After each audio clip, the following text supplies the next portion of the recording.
Buenos días, buenas noches, estén donde estén escuchándonos. Bienvenidos y bienvenidas a Justicia Impositiva, un programa de Tax Justice Network, la red de justicia fiscal. Transmitido directamente desde Londres, sede de Paraísos Fiscales. Les habla Marcelo Justo y Marta Núñez. En este programa, Justicia Impositiva o cómo salir de la derechización de las sociedades desarrolladas o en desarrollo, sea Italia o Brasil. La política fiscal que se necesita para combatir la inflación. Cómo la austeridad que promociona el Fondo Monetario Internacional está ahogando a los países en desarrollo. Y en Naciones Unidas, el secretario general respalda un convenio impositivo global y 130 países se comprometen a aumentar el financiamiento en la educación. Esto es Justicia Impositiva, un programa de Tax Justice Network, la red de justicia fiscal. El avance de la derecha y ultraderecha a nivel mundial es uno de los hechos más preocupantes de esta nueva época que inauguró la pandemia. El resultado de la primera ronda electoral en Brasil, este 2 de octubre, es un ejemplo alarmante de este fenómeno en América Latina. El desequilibrado ultraderechista Jair Bolsonaro obtuvo el 43% de los votos y forzó una segunda vuelta. ¿Cómo puede ser que un candidato de estas características, después de 4 desastrosos años de gobierno, después de desdeñar la pandemia y condenar a decenas de miles de personas a la muerte, después de profundizar la desigualdad y atravesar una dura crisis económica, haya obtenido ese caudal de votos? Y lamentablemente no estamos hablando de un hecho aislado. En Italia, una ultraderecha con raíces en el periodo más oscuro de la historia moderna nacional, el fascismo de Benito Mussolini, ganó las elecciones en septiembre de 2022. El fenómeno de Vox en España, de Marine Le Pen en Francia, los gobiernos de Polonia y Hungría, las recientes elecciones en la misma Suecia son otros ejemplos de una tendencia global que la pandemia ha acentuado, pero que comienza en realidad antes. Comienza con Donald Trump en Estados Unidos, con el Brexit en el Reino Unido, con la elección de Mauricio Macri en Argentina en 2015. En Argentina, después de 4 años de un gobierno desastroso que empobreció al país y lo dejó endeudado hasta las cejas con el Fondo Monetario Internacional y el mundo, Macri consiguió más de un 40% en la segunda vuelta. El 1 de septiembre, un oscuro grupo financiado todavía no se sabe por quién, atentó contra la vida de la vicepresidenta Cristina Kirchner. De milagro, la bala no se disparó. Así las cosas, cabe preguntarse, ¿estamos condenados a aceptar que un porcentaje altísimo de nuestras sociedades en países en desarrollo o desarrollados empujen cada vez más a nuestros países alternativas de derecha dura y ultraderecha? Hablamos con el politólogo Atilio Borón, autor del Hechicero de la Tribu, entre una veintena de libros sobre política. Borón comenzó por referirse a los rasgos comunes que tiene este fenómeno global. Creo que un elemento clave en todo esto es la crisis general del capitalismo, que no significa un colapso, un derrumbe del sistema, pero sí un proceso por el cual funciona cada vez con más tensiones, más contradicciones y dificultades, y que tiene como uno de sus rasgos un fenómeno absolutamente descontrolado de concentración de la riqueza y de los ingresos. Con lo cual, países que tenían un estándar de vida, un nivel de vida razonablemente bueno y garantizado para grandes sectores de la sociedad, hoy en día aquellos que todavía pueden vivir en función de ese viejo modelo en la época de oro del keynesianismo son sectores cada vez más minoritarios. En esto influye una crisis fiscal muy fuerte de los gobiernos, restricciones presupuestarias, a todo esto nuevas presiones derivadas de la inmigración en muchos países, ¿verdad? Entonces todo esto genera una situación de insatisfacción, de frustración social muy fuerte. Pensemos en las familias estadounidenses clases medias que ya no pueden enviar a sus hijos a una universidad de primer nivel. Eso se acabó y esto genera un resentimiento muy grande. Aparecen chivos expiatorios, son los mexicanos que vienen a robar nuestros empleos, son los asiáticos, son los hispanos, son los latinos, son los negros, y eso va alimentando una base social para una derecha radical que antes esa base no existía y que hoy en día ha adquirido una gravitación social realmente muy, muy importante en Italia, Francia, España, Polonia, Hungría, Holanda, Suecia, Estados Unidos, pero por supuesto en América Latina, en la Argentina, ¿verdad? El sorprendente 43% de votos que obtuvo Macri en las elecciones del 2019 es un dato muy significativo. Ahora, lo que es evidente es que la izquierda o la centroizquierda no están logrando, tanto cuando están en la oposición como cuando están en el gobierno, articular propuestas que seduzcan o que atraigan a la población de manera duradera. Muchas veces se dice que esto es porque la izquierda o la centroizquierda se ha corrido mucho al centro en sus propuestas. Pero el problema me parece que es también que un sector importante de la sociedad parece haberse corrido a la derecha o ultraderecha. Entonces tampoco desde la propuesta política se puede tener tanta distancia. Te pongo ejemplos. No sorprende que Lula elija ir con un candidato a vicepresidente que pertenece a la derecha, o que Cristina Kirchner haya decidido que un peronista de centro como Alberto Fernández sea su candidato, en ambos casos como estrategias para frenar lo que han sido gobiernos neoliberales bastante extremos. Ahora, con sociedades tan corridas a la derecha, que no les tiembla el pulso y la conciencia de votar incluso opciones de ultraderecha, ¿qué puede hacer el de izquierda o la centroizquierda? ¿Tiene que correrse al centro? ¿Tiene que plantear una alternativa? ¿Cómo es? Mira, la centroizquierda, la izquierda en general, los movimientos nacional popular también, un poco el lenguaje que se usa mucho acá en la Argentina, tiene un dilema hamletiano, ¿te das cuenta? Se corre al centro para poder llegar al gobierno. Pero una vez que llega al gobierno, no puede gobernar como tiene que gobernar a los efectos de dar satisfacción a las demandas postergadas de grandes sectores de la sociedad. Esta es un poco la tragedia que estamos viendo nosotros, por ejemplo, en países como Argentina, que vimos en el Brasil en los años del PT, que vamos a volver a ver si gana Lula en el futuro, ¿verdad? Porque, como vos bien decís, una fórmula en donde el segundo de la fórmula, Gerardo Alckmin, que representa a los sectores de la especulación financiera de la ciudad de San Pablo, va a ser muy difícil que pueda hacer una política agresiva como tiene que hacerla en materia de distribución de ingresos, que es la clave de todo este proceso, distribución de ingresos y la riqueza. Hay una vieja tesis en la ciencia política que a mí me gusta repetir una y otra vez. Los pueblos prefieren el original a la copia, Marcelo.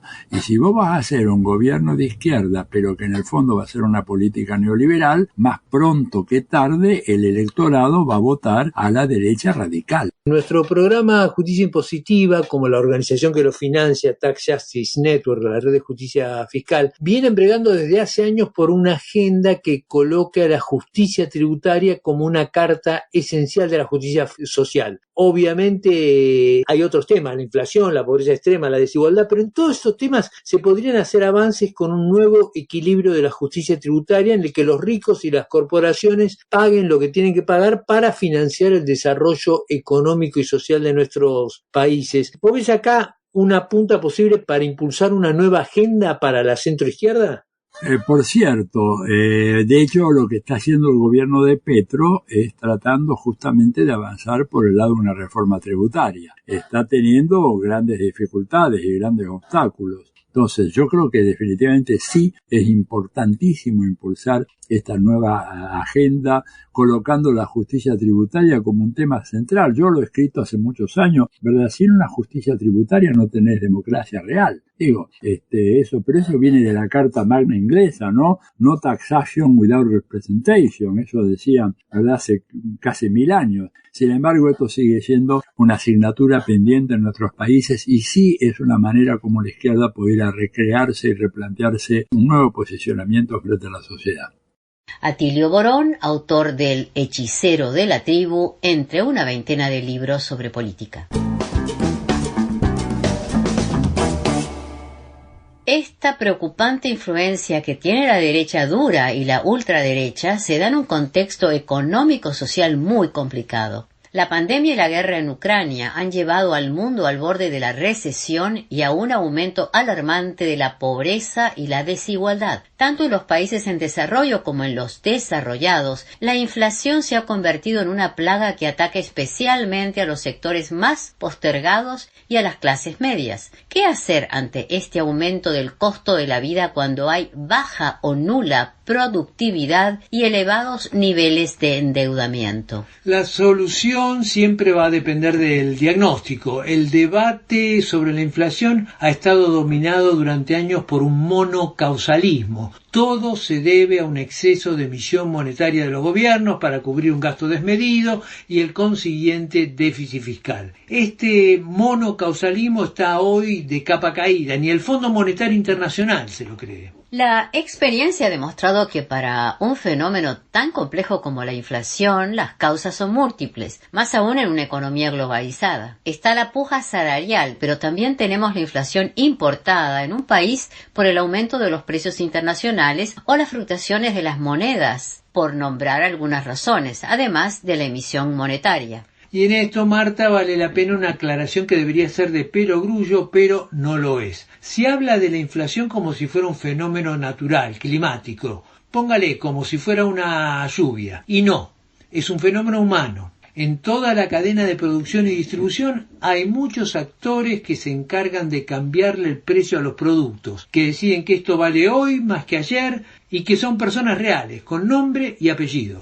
Con la guerra de Ucrania y el aumento del precio del gas y el petróleo, las cosas se han complicado más porque la energía afecta a toda la cadena mundial de producción en cada país. Sube el transporte fluvial, aéreo y terrestre, tanto para las personas como para las mercancías que se importan y exportan o que circulan en un país.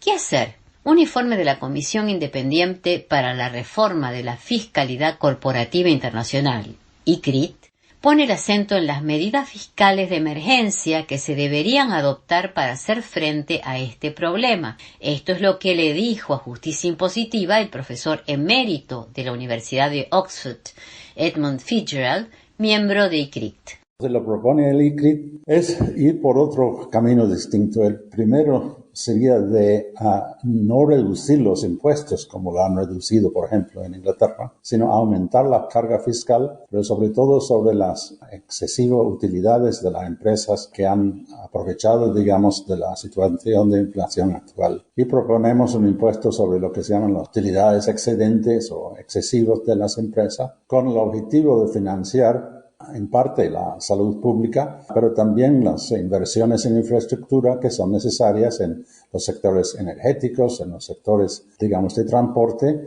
para aliviar el problema de las cadenas de oferta. Entonces es una propuesta muy distinta a lo que proponen los gobiernos, sobre todo en la medida que propone una política fiscal que tendría el efecto redistributivo desde los ingresos más altos, que son de las empresas, y por ende los dividendos que reciben los multimillonarios, los billonarios, y por lo otro invertiría en la salud y la comunicación para la gente de a pie. Ahora, el gran problema de esta propuesta es, me parece, más que técnico, político, ¿no? Digamos, porque para implementarla se va a necesitar o un acuerdo político o una lucha política. Eso es obvio, porque toda política fiscal tiene un efecto redistributivo y también afecta, digamos, el tamaño relativo, digamos, del Estado o lo social contra el mercado o lo privado, digamos. Así que sí requiere un apoyo político. Lo que habíamos notado es una creciente tendencia a nivel, digamos, de muchos países de hastío o de crítica, digamos, a las fortunas, digamos, más grandes y el comportamiento de los multimillonarios por un lado, y por el otro lado una conciencia creciente entre la gente de que los sistemas de transporte no sirven, los sistemas de salud son raquíticas, etcétera, etcétera.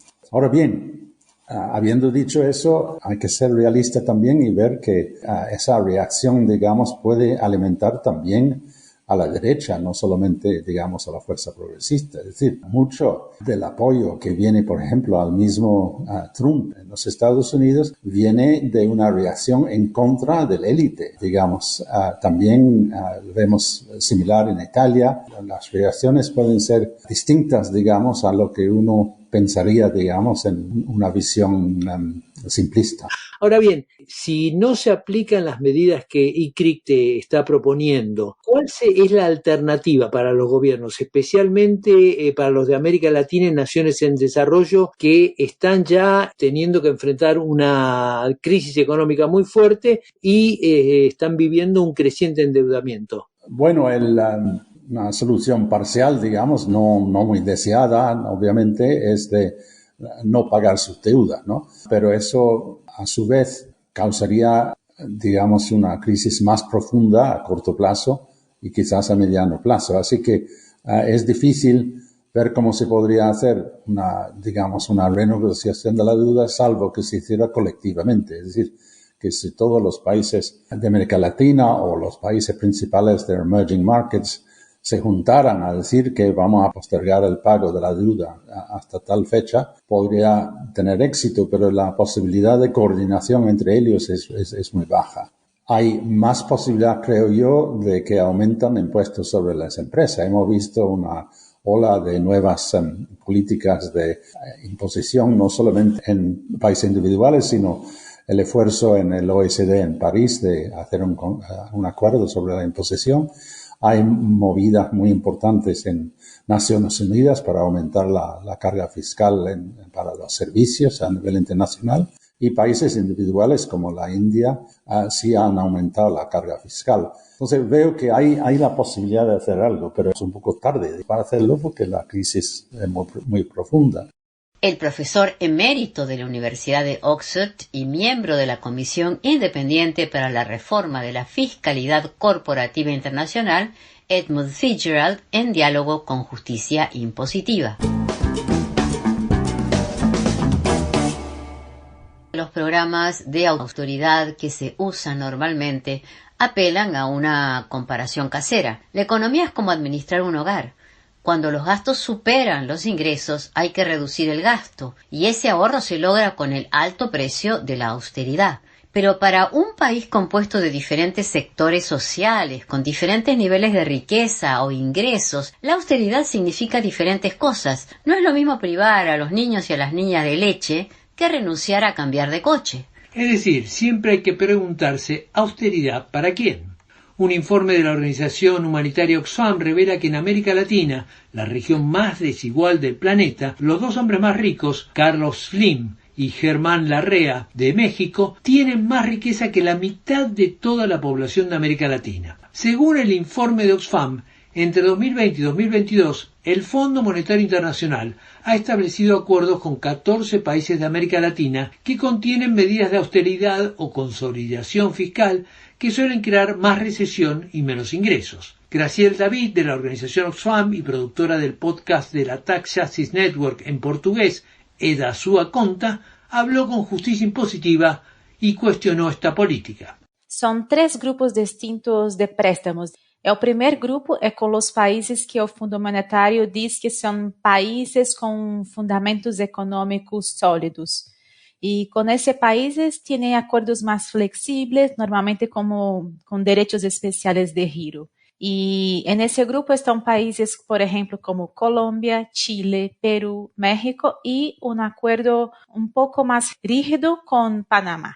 No segundo grupo são acordos de préstamos de assistência rápida para os países com necessidades urgentes. Hicieron 7 acordos de préstamo com 7 países de baixo ingresso da região, sem taxa de interesse, porque era justo para enfrentar a pandemia neste caso. Era El Salvador, Guatemala, Nicarágua, República Dominicana, Paraguai e Equador também aqui. Estes acordos, aunque no tuvieron tasa de interés, algunos de ellos ya tenían algunas condiciones, justo de medida de austeridad. Y por fin, el tercer grupo son los préstamos tradicionales del Fondo Monetario, que están hechos con Argentina, Costa Rica y Ecuador. En el informe de Oxfam se apunta a que están comprometiendo a los países a un camino de austeridad fiscal o de consolidación fiscal. Lo que hemos visto en esos acuerdos de préstamo es que en 85% de los casos hay recomendaciones y en algunos de ellos condicionalidad de medidas de austeridad. ¿Y qué serían esas medidas? Por ejemplo, el fundo puede estar planteando, recomendando que el país realize recortes presupuestarios y justamente en los gastos sociales. O ellos pueden decir que se hagan focalización del gasto público, o sea, que los programas sociales sean más focalizados, solo con los más pobres, los indigentes, y no algo más amplio, como hemos visto que es fundamental, especialmente en la región, debido a la informalidad. Como la gente vive con trabajos informales, no tienen la seguridad para estar bien y frente a cualquier situación un poco más complicada, sea la pandemia, sea una crisis climática que está pasando mucho en la región, especialmente en Centroamérica, las personas se ven en una situación de completa inseguridad, incluso alimentaria. El hambre es algo muy serio en la región que se amplió mucho. Seguimos en esas crisis y los gobiernos ya están adoptando esas medidas de austeridad. Ya hay recorte presupuestario en políticas sociales. Los paquetes de estímulos fiscales de 2020 ya se redujeron en 2021 y en 2022 casi no hay. Al mismo tiempo, estamos viviendo un momento de crisis económica a nivel mundial y hay temas que después del enorme gasto fiscal que hubo que hacer debido a la pandemia, hay problemas de equilibrio fiscal. ¿Cuál sería la alternativa? Se pode adoptar medidas desde o lado do gasto público ou desde o lado de los ingressos públicos. Do lado do gasto público, normalmente são medidas de austeridade fiscal, porque se hace recortes presupuestarios muchas veces en las políticas sociales, como hablamos. Y del lado del ingreso público, se puede hacer una consolidación que no sea tan regresiva. Pero normalmente lo que se hace es justamente algo que sea regresivo, que es ampliar el IVA. Eso no es bueno porque tiene un efecto mucho mayor sobre las personas de más bajo ingreso. Entonces, la alternativa, por ejemplo, podría ser hacer una consolidación fiscal desde el lado de los ingresos, pero ampliando los tributos sobre renta, sobre patrimonio, sobre la riqueza. De hecho, nuestros cálculos en Oxfam solo sobre los 1.000 millonarios de la región, y lo que logramos encontrar fue que si aplicamos un tributo progresivo sobre solo los 1.000 millonarios de la región, vamos a tener al menos 20.000 millones de dólares por año. Con eso sería posible avanzar en una sustentabilidad fiscal o en ampliar la protección social en los países. Entonces, una de las alternativas sería ampliar los ingresos por una reforma tributaria, por una adopción de tributos más progresivos como un impuesto a la riqueza. Por otra parte, también cuando pensamos en esa relación deuda-PIB, también hay la opción de ampliar el PIB. Si nosotros ampliamos el PIB, si mejoramos la economía, si tenemos desarrollo económico, también es posible reducir esa relación deuda-PIB y tener esa sustentabilidad fiscal. ¿Y cuál es la alternativa para tener un mejor desarrollo? Y la verdad es que no podemos regresar a la economía que teníamos antes solamente. En nuestra región tenemos una economía muy dependiente del sector extractivo, del agronegocio, y eso nos pone en una situación muy vulnerable de efectos de los ciclos económicos. Graciel David, de la organización Oxfam, y de este podcast hermano de Justicia Impositiva, pero en portugués, é da sua conta. En medio de este mundo convulsionado, las Naciones Unidas, con todos sus defectos y laberintos burocráticos, es el único escenario donde el mundo entero puede discutir temas globales y salir del esquema limitado de la nacionalidad para pasar al de la humanidad en su conjunto. La ONU viene de una idea del filósofo alemán Immanuel Kant en el siglo XVIII, que quería terminar con las guerras que habían asolado por siglos Europa. La ONU se creó recién en 1945, luego de 2 guerras mundiales que habían devastado buena parte del planeta. ¿A qué viene toda esta introducción? Bueno, a que el secretario general de la ONU, Antonio Guterres, anunció su apoyo a un convenio sobre el sistema impositivo que debe regir a nivel global. Este apoyo es esencial para avanzar en un camino alternativo a la actual hemorragia impositiva que producen las grandes corporaciones y los ricos a través de los paraísos fiscales. El modelo que ha regido hasta ahora para la supervisión del sistema impositivo global está a cargo de la OCDE, la Organización para la Cooperación y el Desarrollo, un club de países ricos que admite algún que otro país en desarrollo sin darles mucha voz ni voto. Este sistema ha fracasado. Se necesita otro. A esta iniciativa se une otra surgida en la Asamblea General de septiembre de Naciones Unidas sobre el financiamiento de la educación. Estas metas son ambiciosas, un aumento de entre el 4 y el 6% del Producto Interno Bruto en educación, equivalente a un incremento en el gasto del 15 al 20%. El tema se debatió en la Cumbre de Jefes de Estado de las Naciones Unidas sobre la transformación de la educación el 19 de septiembre del 2022. Justicia Impositiva dialogó sobre el tema con María Ron Balsera de la Tax and Education Alliance, la Alianza sobre Impuestos y Educación. Ron Balsera, que estuvo presente en la cumbre, hizo la siguiente evaluación sobre lo conseguido. Ha sido mucho más un éxito que un fracaso. Para empezar, hemos conseguido avanzar, y mucho, con la agenda del financiamiento de la educación unido a la justicia fiscal, a la disminución de la deuda externa y del efecto de las políticas de austeridad. Además de los avances en compromisos de equidad de género, de contratación de profesores y la muy importante declaración de los jóvenes y estudiantes, hemos conseguido que el financiamiento de la educación sea un tema esencial y transversal. Sin duda, es un éxito que 130 países se hayan comprometido a promover esta agenda y a darle prioridad a la educación, vista no como gasto, sino como inversión. Ahora toca ver si se lleva la teoría a la práctica.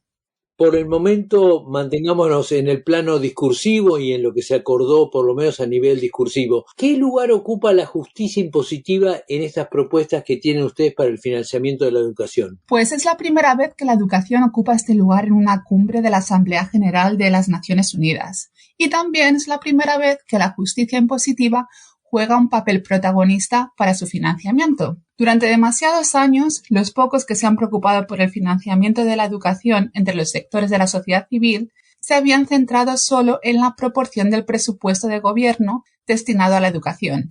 Esto es sumamente importante y no debe ser inferior al 15 o al 20% del presupuesto del gobierno ni inferior al 4 o 6% del Producto Interior Bruto.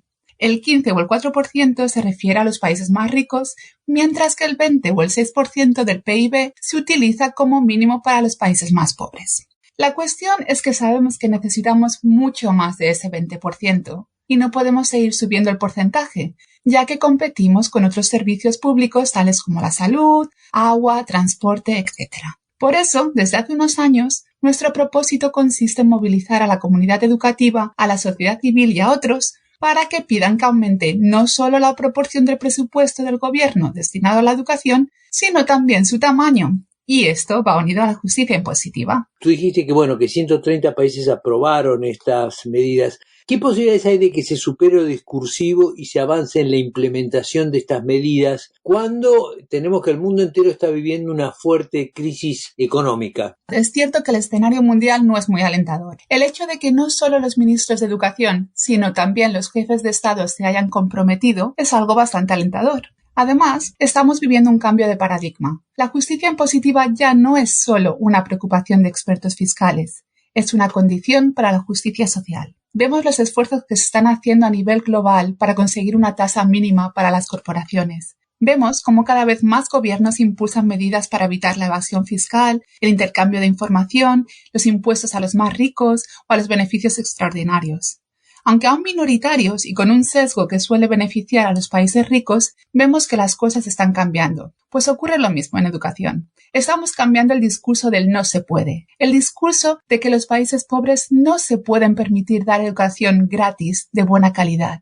El discurso neoliberal de que el mercado se ocupe de crear colegios allá donde el gobierno no llegue y haya demanda. Sabemos que la única manera de conseguir los objetivos de desarrollo y el derecho a la educación es que los gobiernos garanticen la educación pública, gratuita, inclusiva y de buena calidad para todos los niños y las niñas jóvenes y también adultos, y para ello necesitamos justicia fiscal. Hay suficiente dinero para que esto ocurra, pero no lo habrá si seguimos permitiendo, y desde los países ricos siendo cómplices, de los flujos financieros ilícitos del abuso fiscal. María Ron Balcera de la Tax and Education Alliance, la Alianza sobre Impuestos y Educación. Llegamos así al final de esta edición de Justicia Impositiva. Y no olviden que pueden seguirnos en Twitter, @J_impositiva. O suscribirse a nuestra página web www.justiciaimpositiva.com. Desde los estudios de Tax Justice Network se despiden Marcelo Justo y Marta Núñez. Hasta la próxima.